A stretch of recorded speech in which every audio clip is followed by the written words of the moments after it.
This week, we're going to learn about anxiety. And anxiety, fear, and panic are really all interconnected. Anxiety is about future-oriented mood state, and this is characterized by a marked negative effect. So you're thinking about the future, or you're having an experience in your body about the future, and your experience is negative. In this particular situation, you'd have somatic symptoms of tension, and this is apprehension about future misfortune or danger. Fear is a present-oriented mood state marked by a negative affect. In this particular case, people have an immediate fight or flight response to danger or threat, tend to have strong avoidance or escapist tendencies, and this involves the abruption or the abrupt activation of the sympathetic nervous system. Anxiety and fear are very normal emotional states.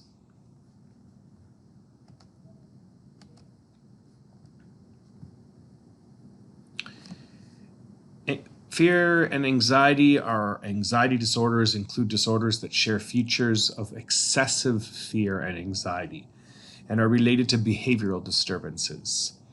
Fear is the emotional response to real or perceived imminent threats, whereas anxiety is really anticipation about a future threat. Fear is more often associated with surges of arousal necessary for fight and flight throughout the immediate danger and escapist tendencies. Anxiety is often more associated with muscle tension and vigilance in preparation for future danger and the cautious or avoidant behaviors. Sometimes the level of fear or anxiety is reduced by pervasive avoidance behaviors.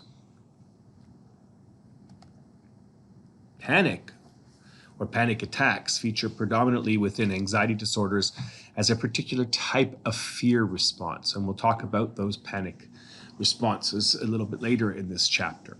Panic attacks are often not limited to anxiety disorders, but rather are seen as other mental disorders, can be seen in other mental disorders as well. So it's interesting how panic can be comorbid to other disorders.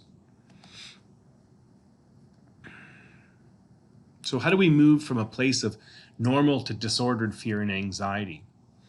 Anxiety differs from one another in types of objects or situations in terms of how they induce fear, anxiety, or avoidance behaviors, and the cognitive ideation, the thinking that goes behind the fear and anxiety. When it becomes disordered, it's pervasive. It's happening across your life. It's persistent. It is happening a lot, and these symptoms of fear and anxiety are excessive and often involve avoidance and escapist tendencies from the situations that cause this kind of fear and anxiety.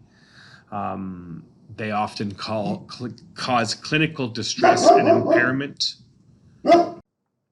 They differ from transient fear and anxiety, meaning the fear and anxiety that comes and goes regularly in our life, are often very stress-induced and are persistent, meaning that they last for 6 months or more. And although this 6-month criterion is a general rule in most of the guides that we look at, there's some flexibility in terms of how we look at these disorders with regards to children.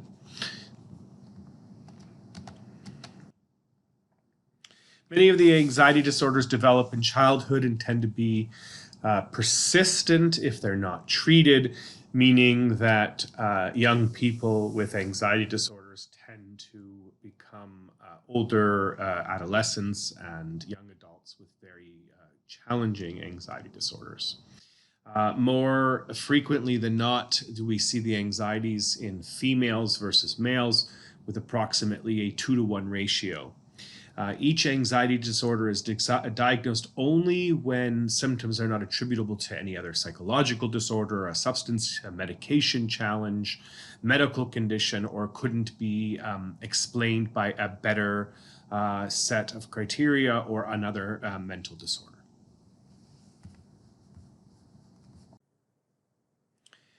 The DSM-5's chapter on anxiety is arranged developmentally, with disorders sequenced according to the typical age of onset. Separation anxiety being the first, selective mutism, specific phobias, social anxiety and social phobias, panic disorder, agoraphobia, generalized anxiety disorders, and substance medication-induced anxiety disorders. We're going to go through each of these generally as part of our PowerPoint presentation. And then I'm going to flip to the DSM-5 to take a look at a couple of these with some more depth and breadth.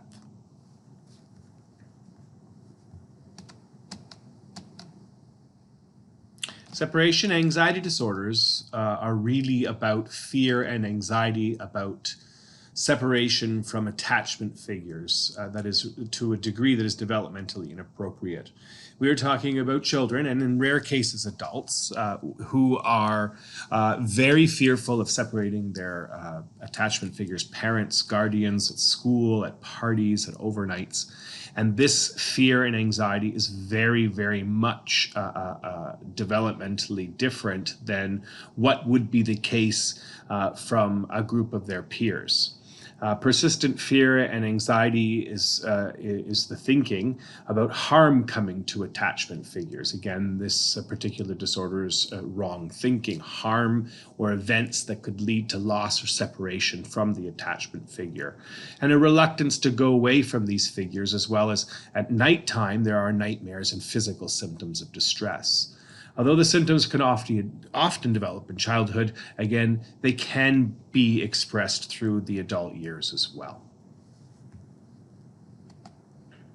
Selective mutism is very interesting and is characterized by consistent failure to speak in social situations in which there is an expectation to speak. So, for example, the expectation is that children come to school and they share ideas and thoughts and talk to their peers and talk to their teachers, but this individual, even though they would speak in other situations, would selectively not speak in the situations or social situations where the expectation of speaking is present.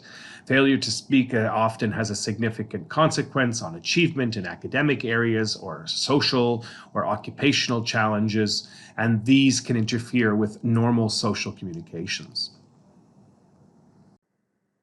The specific phobias are when people are fearful or anxious about or avoidant of some circumscribed objects or situations. So these are the specific objects that cause the phobias and fears.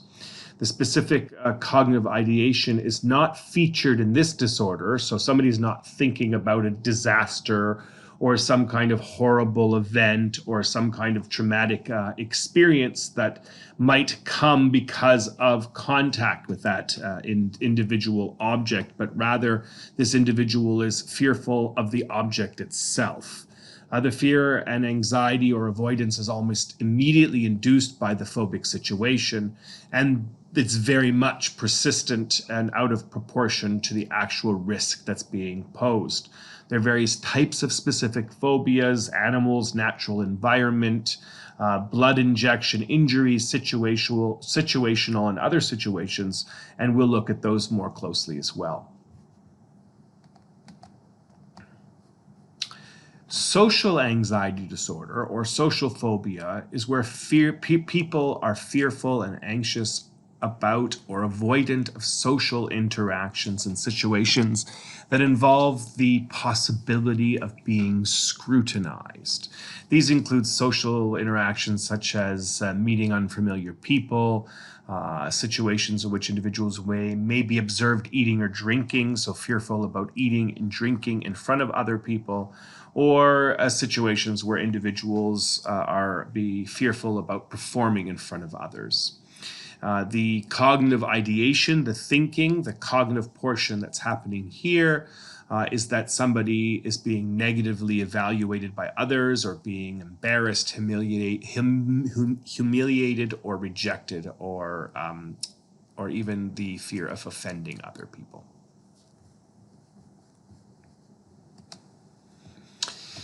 The panic disorder is a recurrent or unexpected panic attack and is persistently concerned or worried about having more panic attacks. So sometimes the first panic attack is actually not the big concern about the disorder. It's the reoccurrence of a panic attack that might actually be more challenging for somebody with a panic disorder, the worry of the next one. And then these worries change the individual in maladaptive ways. They start to avoid, and the avoidance becomes excessive and becomes excessive to the point where it becomes maladaptive and it's becoming disruptive to the individual's life. Panics are abrupt surges of intense fear or intense discomfort that reach peak within minutes and often are accompanied by physical or cognitive symptoms. These are really uncomfortable, and the fear of having these again is quite concerning to somebody who has had one. Panic attacks may be expected, such as a response to typically feared objects or situations, or they could be unexpected, meaning that they could come for no apparent reason. Agoraphobia is where a person is fearful or anxious about two or more of the following situations. So, for example, using public transportation, being in open spaces, being in enclosed places, standing in line, or being in a crowd, or being outside of the home alone or in other situations. In this case, the individual fears these situations because the thoughts that escape might be difficult or might not be available in the event of developing panic-like symptoms, or other incapacitating or embarrassing symptoms could debilitate the individual. These situations always induce fear and anxiety and often avoided or require the presence of a companion to actually cope with being in these particular fearful or anxious situations. The generalized anxiety disorder is where an individual is persistent and excessively worrying about and having anxiety, including in a variety of domains, including work or school performance with friends and peers, and finds it difficult to control this feeling of anxiety. In addition, the individual experiences physical symptoms, including restlessness or feeling keyed up or on edge, being easily fatigued or tired, having difficulty concentrating, the idea of the mind going blank, being irritable, having muscle tension, and having disturbance in sleep.